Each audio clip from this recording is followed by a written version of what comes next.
Well, here we are in 2022, and this year is the 200th birthday of Frederick Law Olmsted. This gentleman right here. This picture was taken when he was working at the Biltmore Estate late in his life in the 1890s.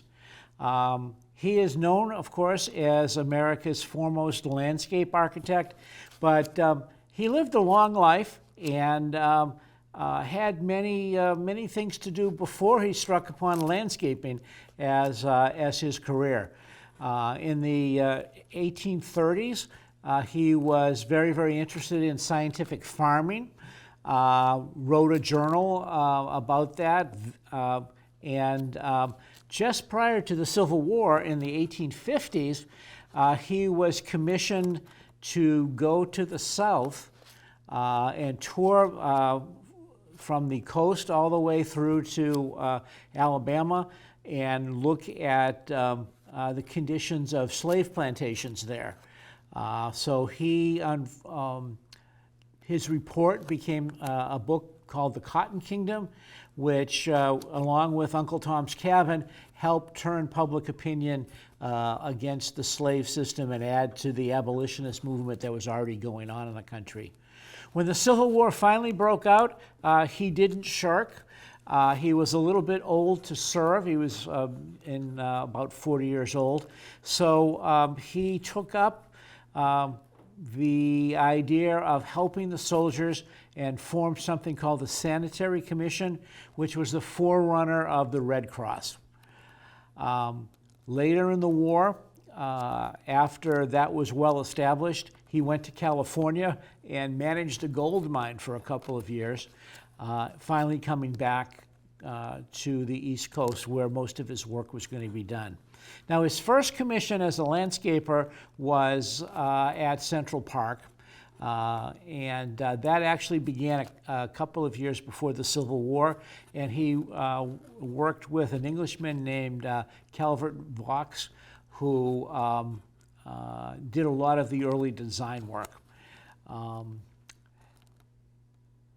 Olmsted would be connected with Central Park for a couple of dozen years. And it became, of course, his most famous work because there's 7 million people parked around the outside of it every day in New York City.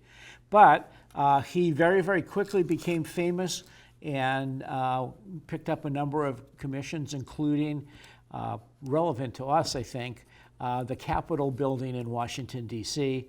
And then later in life, after much of his work in Easton was done, he became famous for the emerald necklace.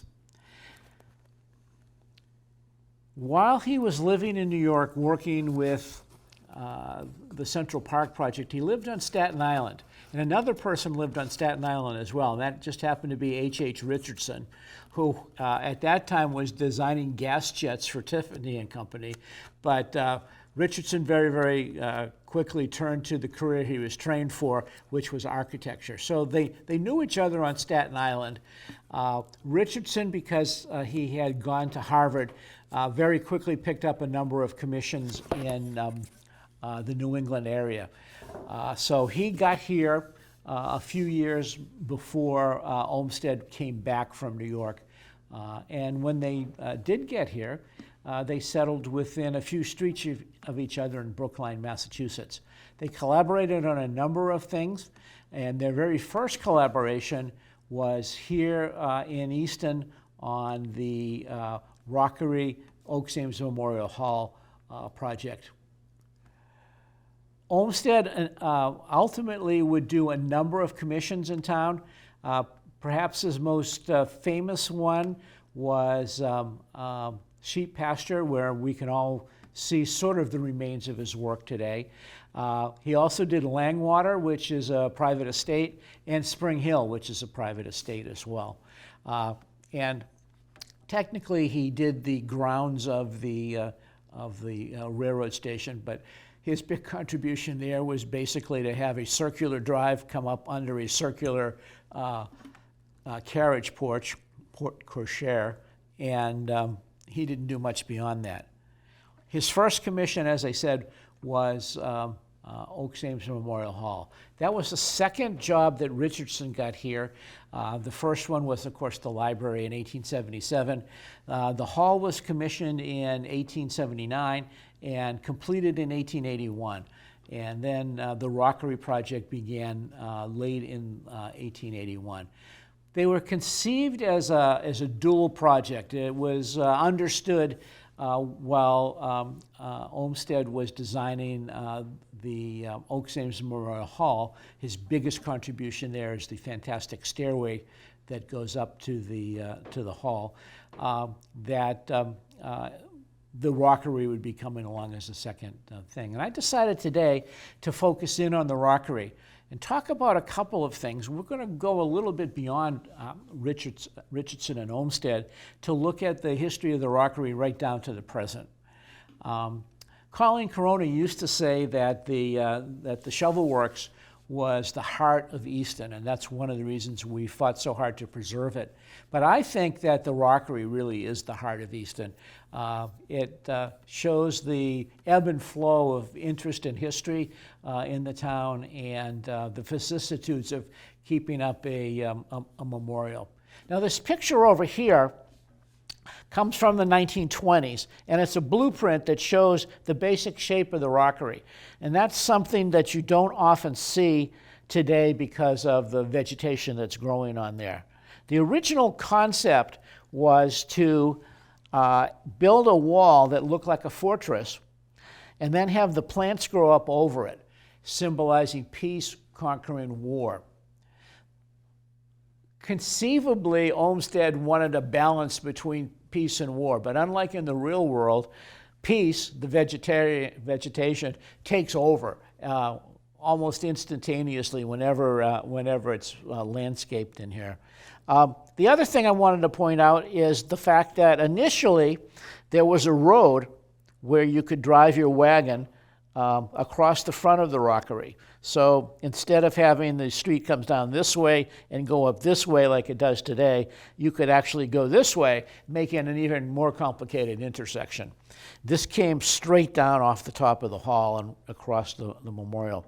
Between 1915 and about 1940 or 41, there was also a bandstand there, and we'll take a look at that as we go along. So one of the things that we don't often get to see is how Olmsted actually worked. And I wanted to point out here what the original site looked like. The original site obviously doesn't have the hall or a stairway or much of anything. It was a completely tree-covered hill that had stood there from time immemorial. The idea that Richardson had was to put this beautiful hall on the top at the highest point in Easton, and in order to get there, you needed to have a stairway. So that's what Olmsted was commissioned to do. But he also decided to help out Richardson by tying the hill to the hall. One of the criticisms of his design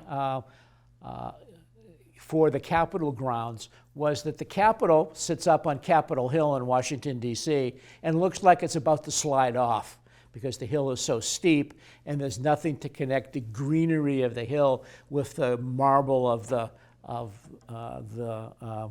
Capitol. But here, what Richardson and Olmsted did was expose a lot of the rocks on this point, same rocks that the lower reaches of the hall were made out of. So the two tied together very, very quickly. And of course, the stairs. The stairs today, of course, are sort of a problem. It limits the handicapped accessibility of the building, something that we're trying to remedy at this point. But even in the earliest days, this was a problem. There are 109 steps from ground level to the top of the Masonic Temple on the upper floor of the of Oaks Ames Memorial Hall. And the very first Masonic meeting there, someone walked up the 109 steps, had a stroke, and died. So there was a certain amount of bad luck associated with the beginning of the hall. So once this was taken care of, it was very quickly recognized as one of the best buildings in America. And I'll show you an early picture in a moment. But the next commission became, what are you going to do with the really ugly area across the way? And pictures of that are coming in a minute. So the very first thing that Olmsted did was send out his surveying crew to survey the rises and fall of the area where the rockery was going to be put. And that's what we see here. The hall is already here, and everything was laid out professionally. Olmsted himself probably could do surveying, but he wasn't a professional surveyor. He was sort of an architect. He had brilliant ideas, but not necessarily the technical skill to make everything work. And you can see that a little bit in this, this early sketch. Even though that the topography was laid out very quickly, Olmsted decided that his initial idea for the rockery was to have a polywog shape that's totally different than what we see here today. Well, why was there going to be a rockery to begin with? And the answer to that is that the Ameses wanted to set up a memorial for the town for people who had died in the Civil War. It's, after all, 1881, and most of the young men who were fought in the war were now middle-aged men who were often very prominent in the town. So the idea was to have a memorial. The other things were, though, that by building the rockery where it is, it prevented Lincoln Street from washing down the hill. And we can take a look. Let's see. Well, this is a little bit later. This shows a very, very early view of the landscaping of Oaks Ames Memorial Hall. And you can see it looks very little like what we have today. There were pine trees and things like that that are not there. Sadly, what's happened in the 100 and some odd years since these buildings were done is everybody understands Richardson built those buildings. It's easy to see a building, but landscapes are just trees. And unfortunately, a lot of people don't respect the trees quite as much as a building. So over the years, the landscape has transformed itself. Olmsted's design for the hall basically resolves down to the stairs and the exposed rock work. All right, let's see. Well, let's hold off for a second. So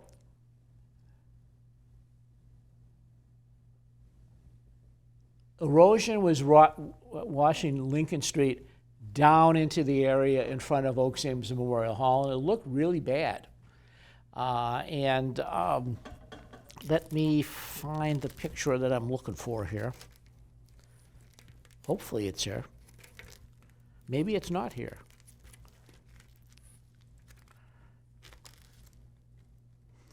Oh, yes, it is here. I was just pointing at it and ignored it when I shouldn't have. So this is the site right here. Look at the dirt. Everything washes down the hill. There was a small building here, which we presume was the number 7 schoolhouse, a one-room schoolhouse for elementary kids. And up above was the original high school, the 1869 high school that is long gone. It was torn down in the 1930s. So there was also this huge church here as well. And the church was the focal point of the Northeastern Village. By this time, which is about 1869, this had become a Unitarian church. It started out as a Methodist church, and it was going to return to be a Methodist church. This building, large though it seems, still exists today. When the rockery was going to be built, they simply picked it up and moved it down the street, and it's around the corner in back of La Cucina on Mechanic Street. It's now condominiums. Okay. So this is what the rockery ultimately looked like. It's going to stop the erosion. It's going to provide a memorial. Olmsted called it the memorial cairn. A cairn is something from Scotland that signified a spot where there was a large-scale battle. And at least that's what Olmsted believed. And he wanted to kind of replicate that here in Northeastern. The memorial cairn, our rockery, is a one-of-a-kind thing. He didn't do any more. He did build large stone walls. One of the examples we have is right here in Easton with the Gate Lodge up on Elm Street. But this is a unique thing, all right? And the third use here is that with the length of the rockery and the huge mass of Oaks Ames Memorial Hall, you essentially created an amphitheater that in the days before microphones would actually amplify music, which is one of the reasons why they ultimately put a bandstand there. But even before there was a bandstand, it became a place of concerts. Now, the theory was that the stones along the top would have the names of the Civil War dead carved in there. And this is where the story, unfortunately, begins to take a turn. The good folks of the rest of the town of Easton said, we're not going to have our Civil War memorial in North Easton. We have a town hall on the other end of Center Street, right where all that construction is going on today, and that's where we want our Civil War memorial. So they allocated more money than the annual school budget to build the memorial that's just been moved to the side of the road and will be put back once the work on Depot Street is taken care of. So that became our town memorial, and then all of a sudden, this became sort of a white elephant. And as a matter of fact, if you looked from the old schoolhouse, on top of this building, it looked kind of like an elephant. And very, very quickly, the kids in town started to call it Jumbo, because Jumbo was P.T. Barnum's elephant of that time, okay? So it didn't really serve its purpose as a Civil War memorial, although clearly Memorial Day things were held here, along with the main celebration down at the other end of Center Street. The other problem was Olmsted wanted the vegetation to grow up on the rocks, but not completely cover them. So he recommended to the Ames family that they hire a gardener for this building, or this structure, and Oaks Ames Memorial Hall, which they never did. They also recommended, or Olmsted also recommended, putting water on this site so that the plants could be watered. Now that was impossible. We can't criticize anybody for that, because when this was completed in 1882, town water in Northeastern was still 5 years away. So in order to have water on the site, they would have had to have dug a well. And anybody who has worked in that area knows that that location is almost solid rock. It's all ledge. There was no way that a well was ever going to be built there. And as a matter of fact, water for the plants never came along until almost 2000, when the rockery was refurbished. So very, very quickly, all the fancy plants that Mr. Olmsted suggested died, and a whole bunch of volunteers appeared, completely covering this site here.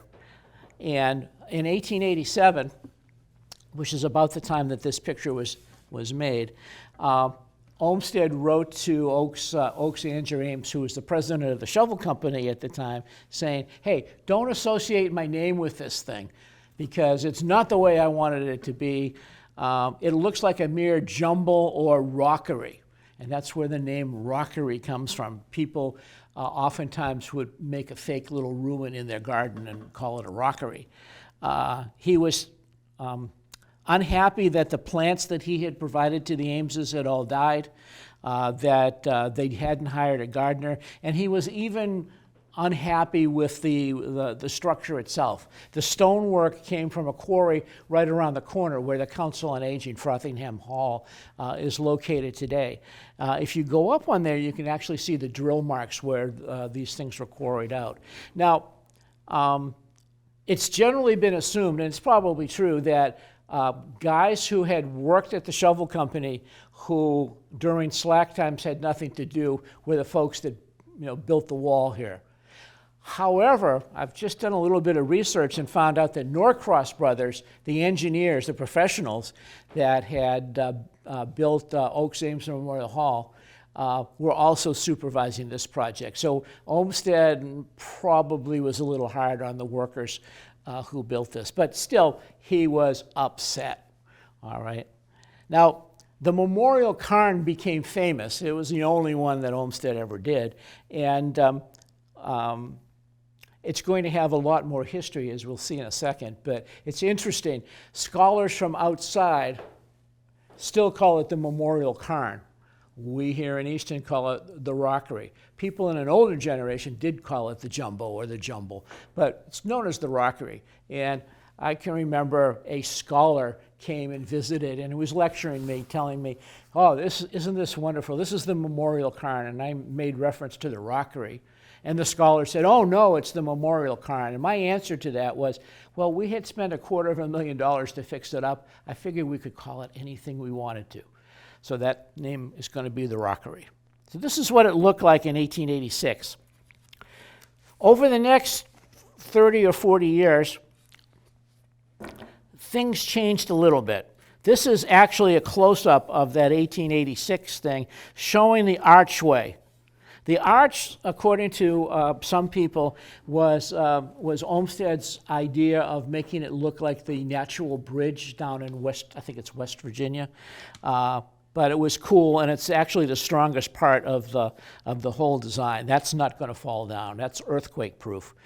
And you can take a look at the vegetation around the outside here. This is what the rockery was supposed to look like. Small plants growing up in the rocks. Over here, what happened was in 1885, the Ameses put up this gigantic flagpole. Okay, it's 85 feet tall on top of a 15-foot tall rockery, making the flagpole 100 feet tall. That's an impressive piece of flagpole, considering it was made out of wood. It wasn't made out of aluminum or any of the metals. And if you're a student of Freud, I think you can probably say, oh, this is an assertion of the power and potency of not only the Ames family, but of Easton. You could see this over in Brockton. So take that, Brockton, was clearly what our little flagpole was saying. And then down below here, we have this nicely designed bandstand, which was put in 1915. Northeastern at that time was its own village district, and there were band concerts here. Mr. King, who was a generous donor to the Historical Society, remembers going to band concerts here, and then his dad was in the band, and he had the job the day after to go up on top of the rockery and take all the bottles out that the drunks had used when they were listening to the concert. And he said that was his first job, picking up broken and unbroken bottles. So this stayed for quite a while. Now,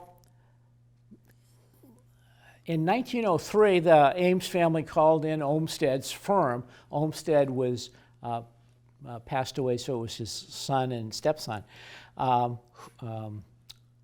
adopted son, who were around. They came in and came up with a brand new design for this and for the hall.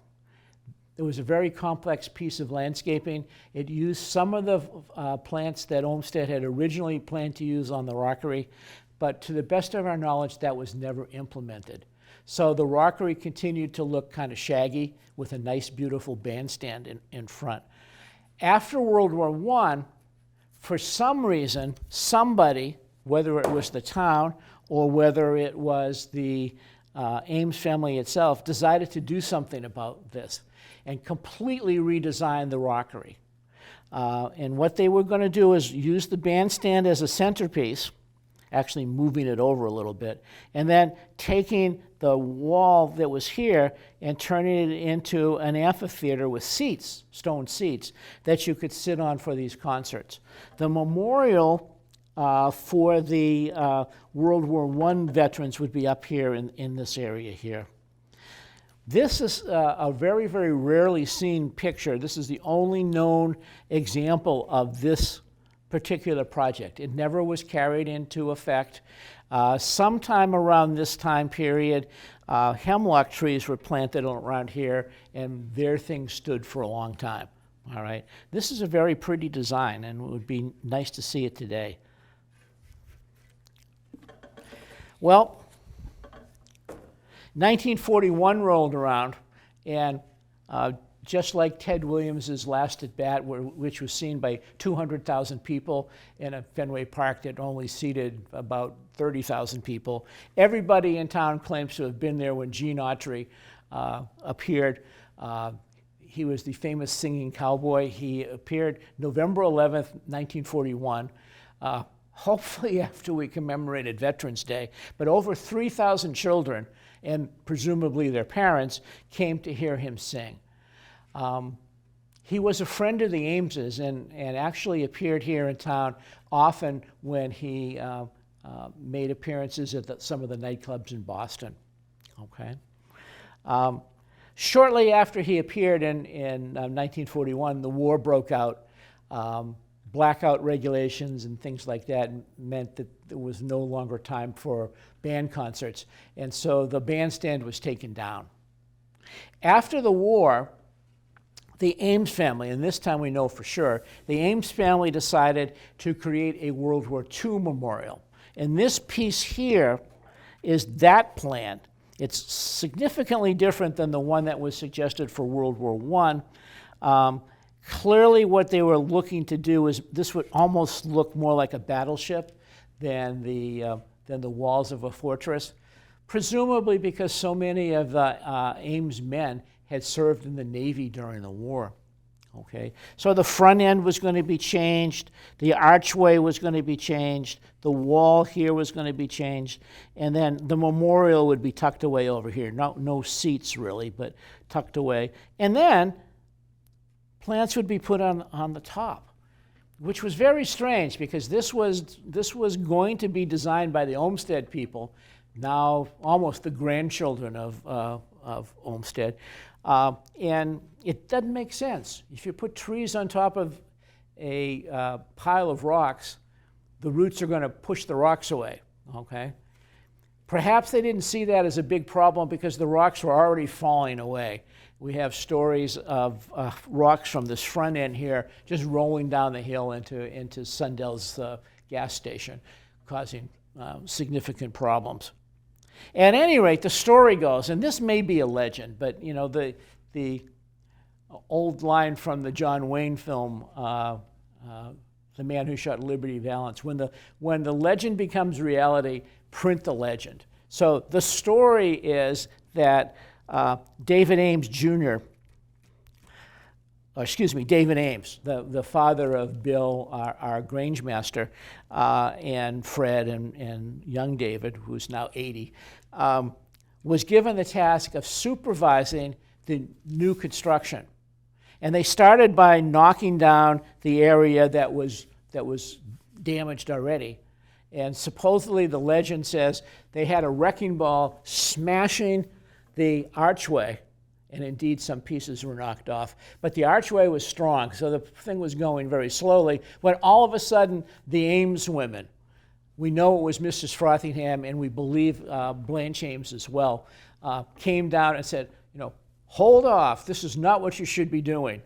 And according to the legend, David, just home from the war, he had a distinguished career in the Navy, rather than face the formidable Ames women, said, I'll go back home and ask Dad what he really wants to do.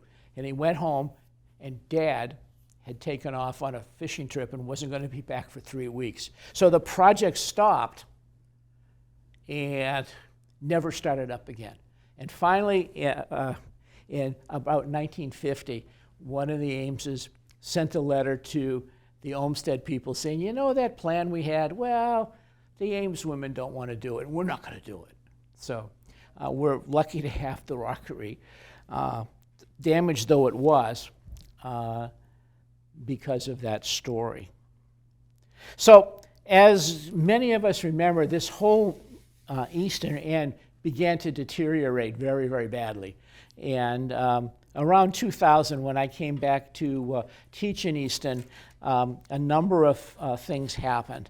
Our local history students got involved in a project pointing out the value of this. We began to seek all sorts of grants and money to fix the thing up. It was unsafe to the point where it was falling down. It was being held together by railroad ties, which many young students thought were big, giant steps that they could walk down the side of the rockery. So in the 2000s, we redid the front, or actually sort of the front end of this. And this area in here is now brand new. Because of building codes, this has to be earthquake-proof.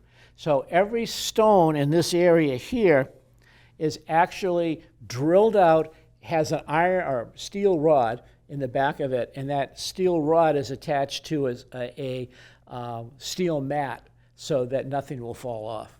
Okay?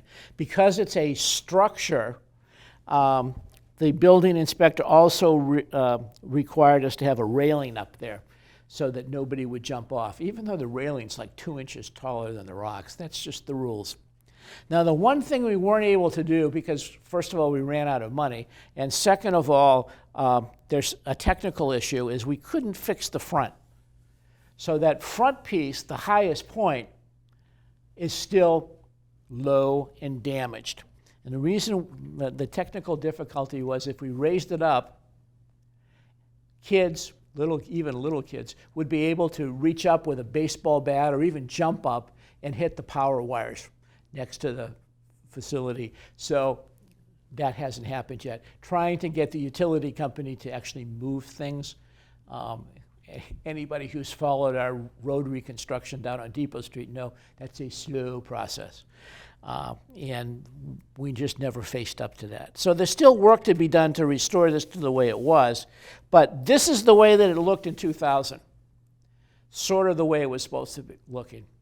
And a number of groups over the subsequent 20 years have been trying to take care of the landscaping, but just like in Olmsted's day, the vegetation has taken over again. Peace has conquered war, and you can't see most of this rock work anymore, okay?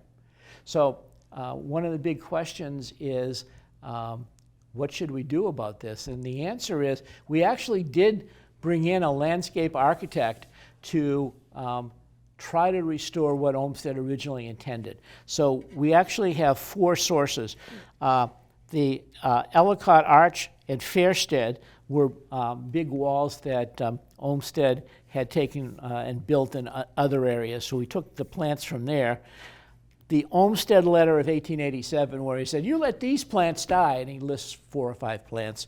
And then finally the 1903 planting plan that his sons decided. So most of the plants over there that aren't weeds actually are sort of Olmsted approved.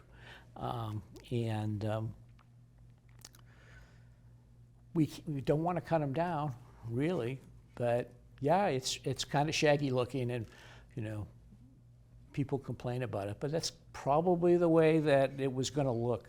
One of the critiques of Olmsted was he really was really great about making a first impression, but never really looked at what his stuff was going to look like 100 years in the future. Okay, if you want to see a good example of Olmsted 100 years in the future, then go take a look at Langwater. The route from the gate lodge to the main house is a gorgeous example of a fully grown Olmsted landscape. And if you can't get on the private property, you can go to the Governor Ames estate, walk to where Langwater Pond starts, and then look across, and it's a gorgeous view of the back of the gate lodge. So Olmsted definitely deserves his reputation. He was not thrilled with the way the rockery turned out. Many people today aren't thrilled with the rockery, but I love it. It's just such a wonderful, unique, one-of-a-kind kind of a thing. So I hope you enjoyed this talk. Thank you.